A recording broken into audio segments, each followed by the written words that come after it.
Magandang umaga sa inyong lahat. The filing for Certificates of Candidacy or COC for this year's Barangay at Sangguniang Kabataan elections ay magsisimula na sa Miyerkules, September 25. Pinapaalalahanan ng publiko na kailangan nasa 18 hanggang 24 na taong gulang ang mga kandidato bilang opisyal ng Sangguniang Kabataan. Pero bukod pa sa mga liga at contest, ano nga ba ang tungkulin ng SK? Para sa pagbabago! Para sa pagbabago! Mukhang SK Chairwoman, anong credential mo for this position? First project na gagawin is basketball. Food trip muna, food trip. Nakakagutom kaya yung eleksyon. SK, ganda ng sasakyan mo ah. Anak mo kasi yung SK gagawin ko eh. Medyo sure win na po ako. Libreng bebe tayo. Papalitan ko 80 subject. May eyelash extension. SK Chairman. Kahit lupa. SK Chairwoman, Tayo pong ika.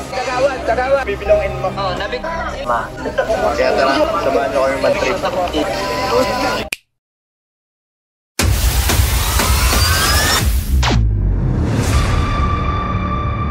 Narinig ko ba sarili mo, Diego? My decision is final. Ito ba yung masaya? Ito ba? Tandaan mo, hindi ka makakawala dyan sa posas na nakakabit sa dugo mo.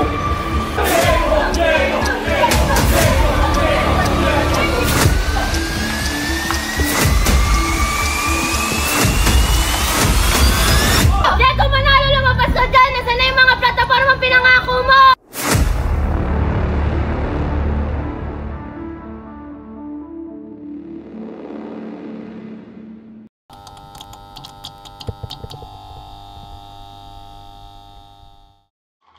Tingnan mo to. Ano gusto mo paglaki? Maging politiko. Bakit? Diego, gising na! Laro na tayo!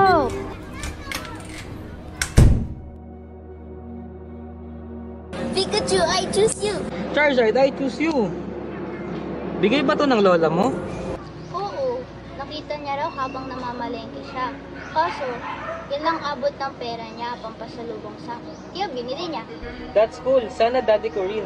Bakit naman? Busy kasi siya ngayon ulit sa work eh. Pero okay lang yun. Idol ko naman yun eh. I want to become a politician like him too. Lakas makapogi eh. Uy, ako rin. Gusto ko makatulong sa lola ko para wala na rin mahirap sa amin.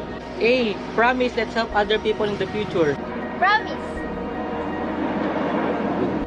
Hello, wala na. Bumalik na tayo. Hindi pa! Wala, wait lang.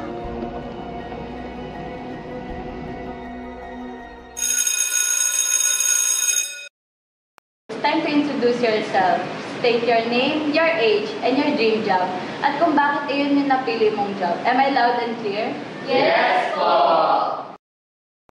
Magandang araw po sa inyong lahat. Ako po si Sabine Bernabe, My name is Diego Manalo 15 taong gulang, and I'm 15 years old. at gusto ko po mag-iisang public servant. My dream is to become a politician Hindi po para sa sarili kong pakinabang o anuman, because I believe in the power of public service that brings meaningful change. para sa karaniwang taong tulad ko. Gusto ko rin pong makatulong sa kapwa kong mahihirap at maitama ang maling sistema kasalukuyang nating nararanasan. I am driven by my passion for positively impacting the lives of our fellow citizens just like my dad. Thank you so much! Yun lamang po, maraming salamat po. Nakakatuwa na we still haven't changed, ano? Same dream job pa rin after how many years? Siyempre naman, may pangarap pa tayong kailangan ko pa rin. Tapos may mga tao pa naghihintay ng tulong natin. Tama. Let's be good politicals for a cause. Para sa pagbabago. Para sa pagbabago. Okay, our topic for today ay tungkol sa politika. Kapag sinabing politics, ano ba ang pumapasok sa inyong isipan? Kapangyarihan. Democratic. Corruption. Dictatorship. Alam niyo ba, napakaliit bigyang kahulugan ng politics o politika sapagkat nabigay ito ng iba't ibang kahulugan. Tulad na lamang ng art of governance o kaya act of taking or holding on the power. Ang iba pa nga sinasabi na ang politics daw ay art of taking advantage. Para sa inyong palagay, ano ba ang kriteriya ng isang mabuting Pilipino? Paano ba natin malalaman kung sino ba ang karapat-dapat nating iboto?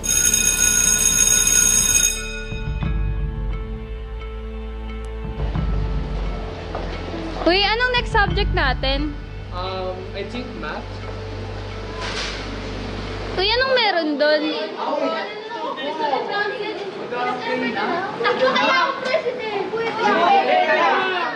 Excuse me po. Excuse me po. Uy, Diego, tignan mo. Naghahanap na silang candidates for SSG. Di ba ito yung pangarap natin? Tara-apply tayo. Ang dami ko na naisip na plataforma para sa pagbabago. Masakto, magpresidente ka na. Ako VP. Tutulungan naman kita eh. Uy, sure ah. Maghanap na tayo ka-party list natin. Tapos mag-isip na din tayo ng plataforma. Tara. Take a seat, my son. Hi, Dad. Saan tayo, boss? Straight home na. Oh, my son. Masaya ka ata. Ano yan? Well, tatakbo lang naman ako for student council. Oh, talaga ba? Yes. Anak talaga kita. Siyempre, Dad. That's great. I'm sure you'll be a great president too. Ay, kaso Dad, napag-usapan namin ni Sabine na siya yung president tapos ako yung vice president. That's absurd. Hindi kita pinalaking ganyan. Pero Dad, Tandaan mo, ang pamilya natin ay palaging nasa taas. Sabihan mo yun sa kaibigan mo na ikaw na ang maging president. pero Dad, may potential naman si Sabine maging president. And alam ko naman na may magagawa pa din ako kahit VP ako. Oh, you're being too naive, anak ko. Ang sarap kaya mabuhay ng may kapangyarihan. Pero One day, maintindihan mo din ang mga sinasabi ko. Madaming benefits yan for you. Besides, it will be good for your grades. And, babae lang naman siya. Baka puro emosyon lang pairalin yan. At hindi utak. Diego, tignan mo magagandang platforms para sa mga estudyante. Teka, Sabine. May sabihin pala sana ako sa'yo. Oh, ano yun? What if ako na lang kaya presidente? Ha? Bakit? Akala ko pinapag-usapan na natin. Wala lang. Parang naisip lang na mas fit ako for this position. Lo, nangakasar ka ba? Bakit? Di ba bagay sa akin maging president? Tapos parang pinaparating ko naman na hindi ako karapat-dapat sa posisyon. Sige nga, Diego, explain mo. Naguguluhan ako. Hindi naman sa ganun yun. Kumalma ka nga. May nagsabi lang kasi sa akin na mas fit daw ako for this position dahil nga sa family background. You know, Dad being a politician. At saka baka may mas talent ako for this position more than you.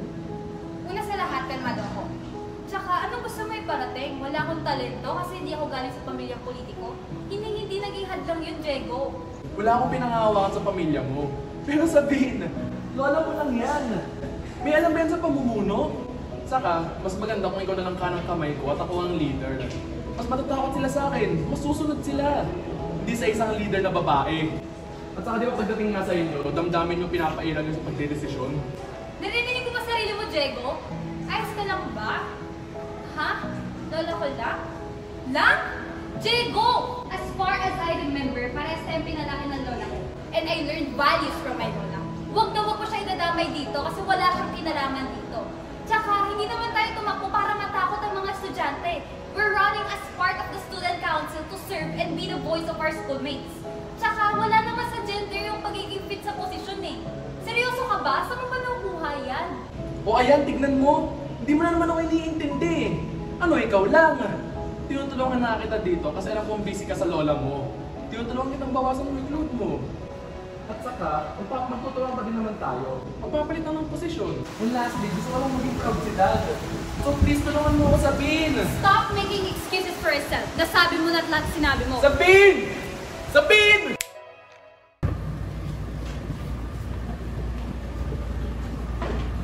Tama na po. Kamusta ka na po? Ngayon ko na po gumagawa. Masyado ka naman nag-aalala sa akin. Tingnan mo ko. Nagis pa ako.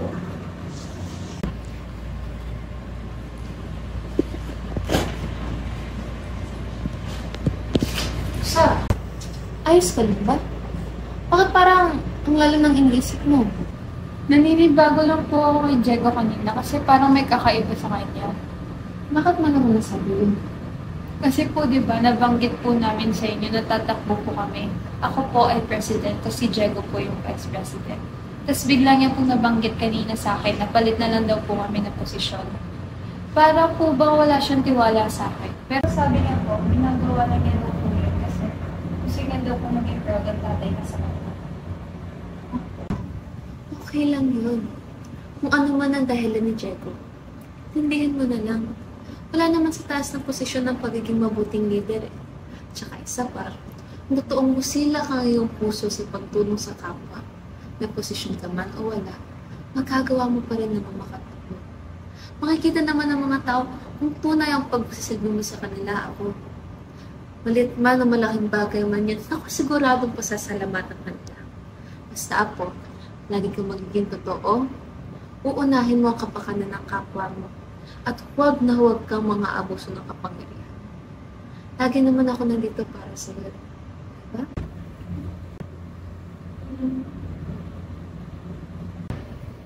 Oh, Paula, thank you po. Promise, lagi kong dadalhin yung mga sinasabi niyo. The best ko po talaga.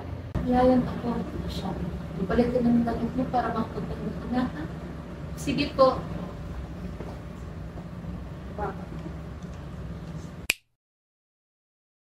Now, here's the moment I think a lot of people in this room are waiting for. First student body, president and vice president for this academic year. Diego Manalo and Sabine Bernabe. Para sa pagbabago? Para sa pagbabago! Uy, sakto! Kanina ka pa namin hinihintay. So, ito nga pala yung natitira nating funds para doon sa school funds. Ang naisip namin is, gamitin na lang natin siya for a cause. May mga tao na salanta ng bagyo nung nakaraan eh.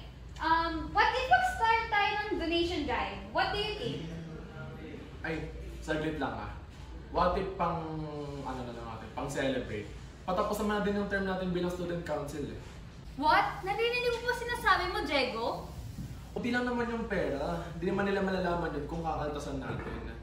At sa sobrang dami ng sakripisyo natin para sa school na to, hindi ba't deserve natin ng pahinga? Diego, hindi natin pera yan. Pera ng mga estudyante yan. Bakit ko? Pera na yun dati na binigay na sa atin ngayon. At saka sabihin, please, loosen yourself up. Sobrang boring naman kung puro ka lang pag-good girl. Saan mo ba nakukuha yan, Diego? Ito na yung pangarap natin, no? We promise to serve with good intentions. Pag nanakaw ginagawa mo, Diego. I don't care. Ako ang presidente, sabihin ako ang masusunod. Pinisilbihan mo naman itong eskwelahan na to for how many years? Deserve ko yun makinabang sa kanila. Saka for sure, may nagawa ng charity ang government na yan para sa mga nasalanta. Di na natin responsibilidad yan, Sabine. So, ganun na lang yon. Hindi tayo tutulong kasi hindi natin responsibilidad. Akala ko nung una iba ka, Diego. Kaso katulad mo rin sila. Nasaan na yung Diego kasama kong mangarap na itama yung mali sistema? Kita mo! Emosyon mo naman pinapairal mo eh! My decision is final!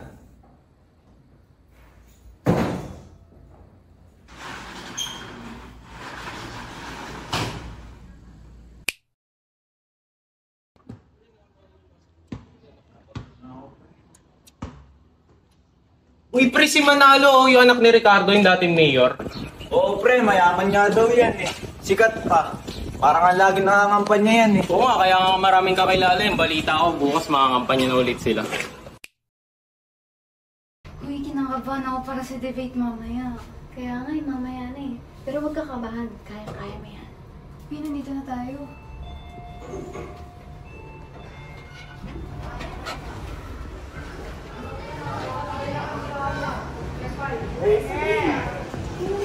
Si Diego, yung kaibigan mo.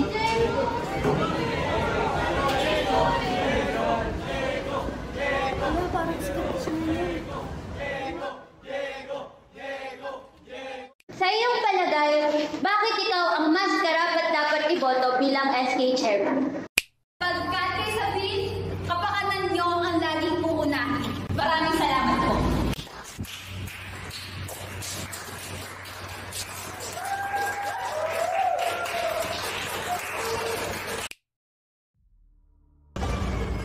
Ano? Simpleng tanong na nga lang, hindi mo pa masagot ng matino? Stop acting like a novice. Dad, I'm literally doing my best na nga, Dad, diba? Hindi mo ba nakikita? Besides, ang dami kong supporters dyan, no? I still have a chance at this game of yours. Game of mine? Let me remind you of those days where you used to call me your idol. Ikaw na nga itong tinutulungan ko mga kanya, parang wala ka pang utang na loob. Exactly my is my dream! Pangarap ko to! This is my time to shine na dad. Mawalang galang na huwa. Pero you're not holding office anymore. It's my time to shine. It's my time to lead. Wala kang respeto. Wala na nga akong ibang ginawa kundi tulungan ka. Sinusuportan mo ba ako? Dahil sa pangarap ko? O dahil gusto mo lang mabalik status mo? Ano ba talaga, dad? Ano, anak? Trying to act righteous? Besides, tandaan mo, di ka makakawala dyan sa photos na nakakabit sa dugo mo. Wala na ako, dad. I have better things to do. O sige, saglit. Ako nang bahala. Huwag ka nang mag-abala pa.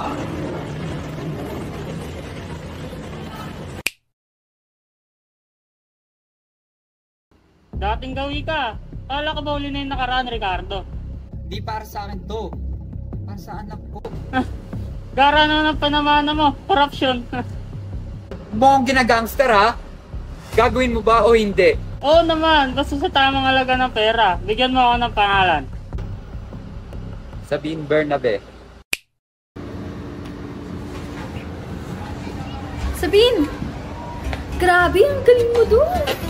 Halos lahat ng tao na nandun, napapalapat na patay sa sagot mo. Ang galing-galing mo talaga. Nakapesi ko yan. Uy, talaga ba? Thank you, Tina. Kinakabahan niya ako kanina.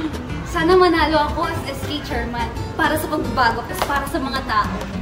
Kulit ka dyan, future SK chairman!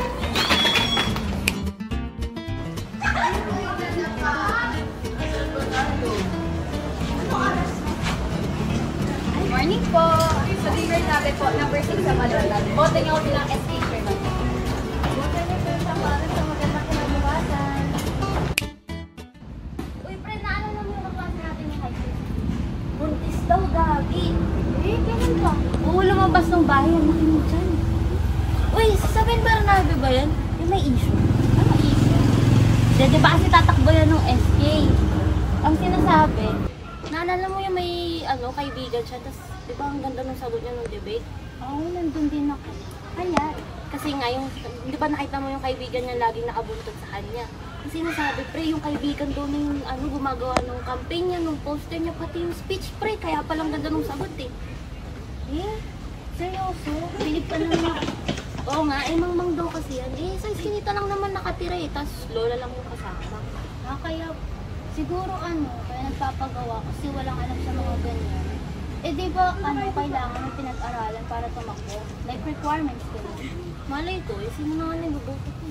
Sa pinsana boto ko kasi tagilid. Si Diego Manalo lang tayo. Bad goods ba yun? Di ko rin alam. Marami supporters yun eh. Ano lang tayo? Talaga. Siyempre, sabihin ata yun, nakita tayo. Hindi narinig tayo. Sab! Oh, bakit? Some flyers? Basta kasi yung akin eh. Oo, masagad? Oo. Alam ko meron doon sa isang bag ko. Check ko lang ha. Sige. Nice it.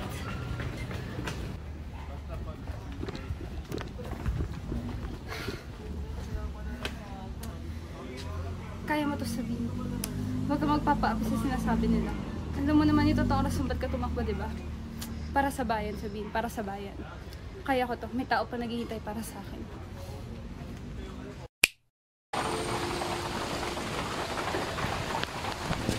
Hello? Hello po, kuya? Ako po yung nag-avail ng promotional video po. Nabigay ko na po yung bayad ko kahapon. Nasaan na po kayo? Umuulan po kasi. Po? Ang laki na po nung nabayad ko doon.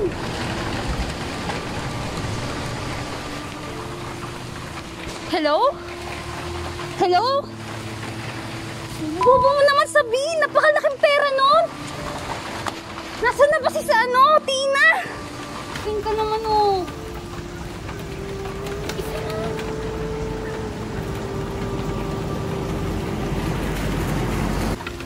Wala na akong loan.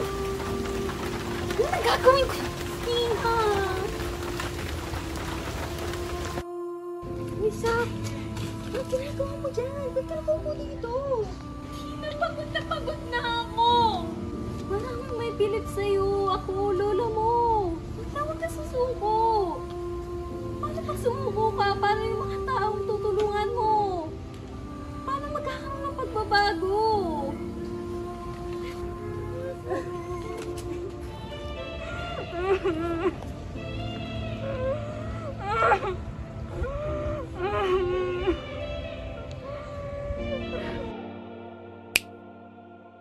Ako si Sabine at nais ko maging isang politiko. Hindi ako lumaki na merong pilak na kutsara sa bunganga. Naalala ko pa nung kabataan ko, ang katawan ko'y nababalot sa kagat ng mga lamok, pero hindi ko man lang magawa magkumot kasi ang init naman. Minsan natatawa ako kasi tuwing umuulan, hindi man lang bumaha sa labas ng bahay, bumabaha sa looban namin dahil butas-butas ang kisame. Alam kong hindi lang ako, hindi lang kami ng lola ko, dahil napapansin ko ang mga kapitbahay kong naghihirap din.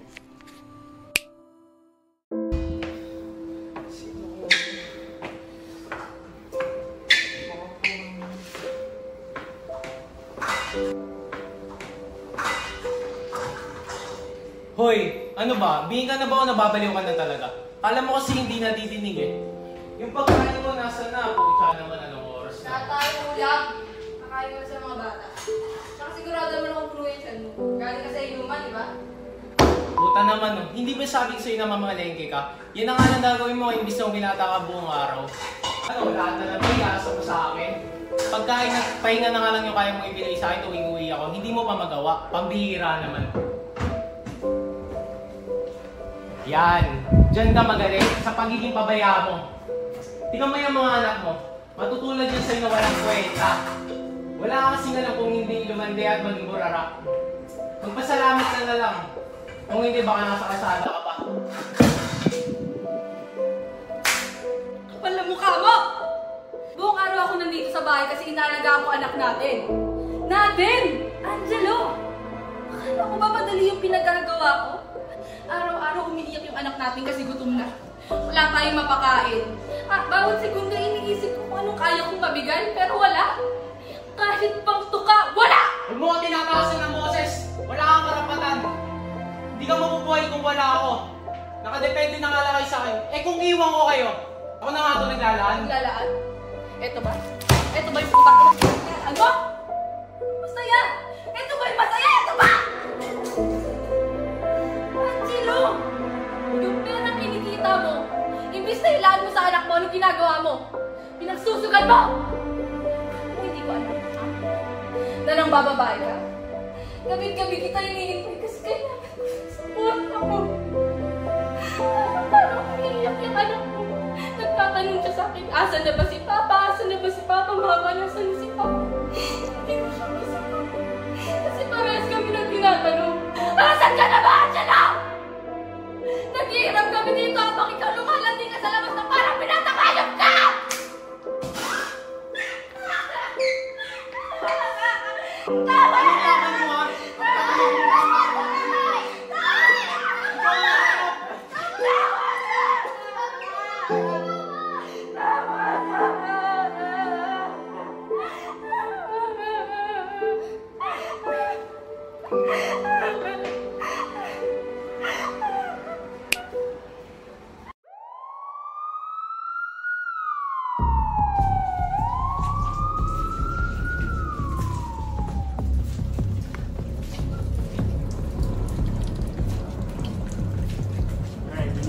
Tama na!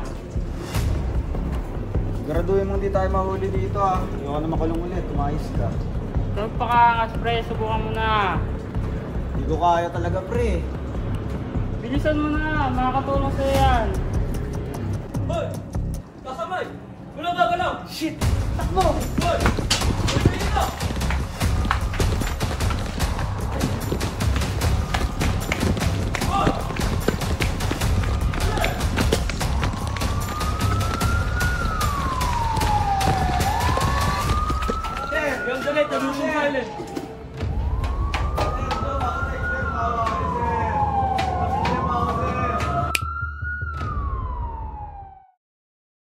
Sino ang tutulong sa'yo? Ang sabi nila, darating daw ang oras na ikaw naman ang bibiyayaan ng Diyos. Kailan? Kailan po kaya matatapos ang kahirapan ng mamamayan? Ako po si Sabine Bernabe at nais ko ng pagbabago.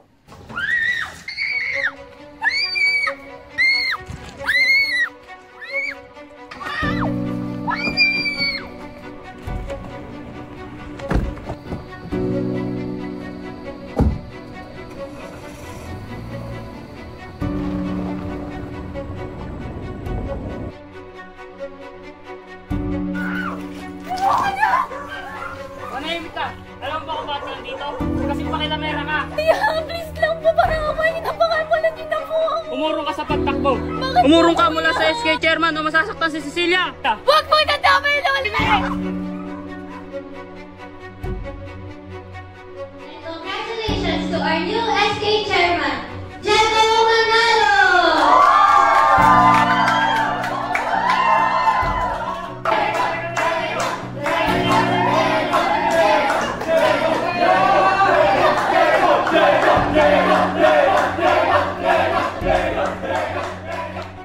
Diego Manalo! Bumili ng boto! Diego Manalo! Walang pagbabago! Diego Manalo! Tanggalin sa pwesto! Diego Manalo, lumabas ka dyan! Nasaan na yung mga plataforma pinangako mo? Diego, ano bang selfie mo? Wala kang magawang action matapos ng eleksyon na to! Sayang boto namin sa'yo, Diego! Tama! Chairman, meron dito nag-welga sa gate po ng na opisina natin. Ano yung gagawin natin dito? Pero may mga tao dyan sa tapat ng gate. Paalisin nyo sila, please! Bawal mag-welga dito at nakakabala sa tao. Doon kayo sa comment mag-welga. Diego yan!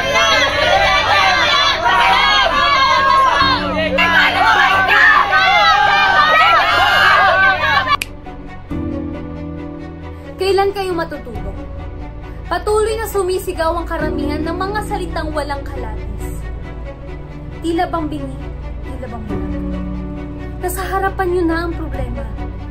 Nadidinig, nadadama, nararamdaman, nakikita. Di ba nasisilayan nyo ang salamin? Ang refleksyon mong duwag na patuloy na lamang nagpapakain sa sistema ng korupsyon. Sige, manatili ka sa mga anino ng kataas-taasan. Hayaan mong lumubog ang araw na sa bandilang winawagayway mo na may buong pagmamalaki. Bato-bato sa langit. Ang matamaan, siya pa ang galit.